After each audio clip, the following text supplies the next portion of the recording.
Hi, ನನ್ನ ಚಾನಲ್ಗೆ ಮತ್ತೊಮ್ಮೆ ಸ್ವಾಗತ. ನಾನಿವತ್ತು ಗಣೇಶ್ ಕಾಸರಗೋಡು ಅವರು ಪ್ರಸಿದ್ಧ ನಿರ್ಮಾಪಕರು ಗೌತಮಿ ಜಾಧವ್ ಅವರ ಮಾವ ಇವರು ಸೋಷಿಯಲ್ ಮೀಡಿಯಾದಲ್ಲಿ ಹಂಚಿಕೊಂಡ ಒಂದು ಪೋಸ್ಟ್ನ ಬಗ್ಗೆ ನಾನಿವತ್ತು ಮಾತಾಡ್ತೀನಿ.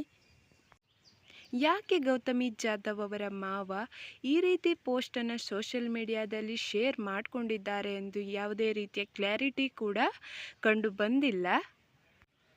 ಅನ್ಯಾಯದ ಬೇಡಿಕೆಯನ್ನು ಧಿಕ್ಕರಿಸುವ ಮತ್ತು ತಿರಸ್ಕರಿಸುವ ನಮ್ಮಮ್ಮ ವನದುರ್ಗೆಗೆ ನಮಃ ಅಂತ ಒಂದು ಸೋಷಿಯಲ್ ಮೀಡಿಯಾದಲ್ಲಿ ಒಂದು ಪೋಸ್ಟನ್ನು ಶೇರ್ ಮಾಡಿಕೊಂಡಿದ್ರು. ಯಾಕೆ ಅವರು ಈ ರೀತಿಯ ಪೋಸ್ಟನ್ನು ಶೇರ್ ಮಾಡಿಕೊಂಡಿದ್ರು? ಸೊಸೆಯ ಮೇಲೆ ಏನಾದರೂ ಸಿಟ್ಟು ಕೋಪ ಏನಾದರೂ ಇತ್ತಾ ಅನ್ನೋದು ಎಲ್ಲರ ಮನದಲ್ಲಿಯೂ ಕೂಡ ಕುತೂಹಲವನ್ನು ಮೂಡಿಸಿದೆ.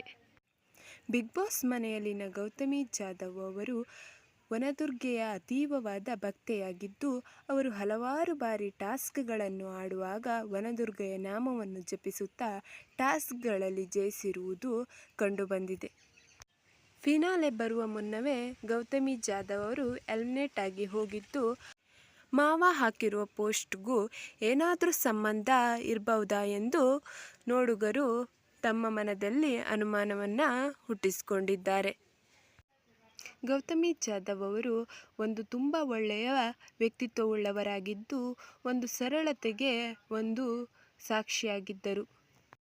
ವ್ಯಕ್ತಿತ್ವದ ಆಟದಲ್ಲಿ ಒಳ್ಳೆಯ ಉತ್ತಮ ವ್ಯಕ್ತಿತ್ವಕ್ಕೆ ಜಾಗ ಇಲ್ಲದಂತಾಗಿದ್ದು, ಅಂದರೆ ಬಿಗ್ ಬಾಸ್ ಮನೆಯಿಂದ ಗೌತಮಿ ಜಾಧವ್ ಅವರು ಎಲಿಮಿನೇಟ್ ಆಗಿ ಬಂದಿದ್ದು ಒಂದು ದೊಡ್ಡ ದುಃಖದ ಸಂಗತಿಯಾಗಿದ್ದು, ಈ ರೀತಿ ಪೋಸ್ಟ್ಗಳನ್ನು ಹಂಚಿಕೊಂಡಾಗ ಮನದಲ್ಲಿ ಹಲವಾರು ರೀತಿಯ ಪ್ರಶ್ನೆಗಳು ಹುಟ್ಟುವುದು ಸಹಜ.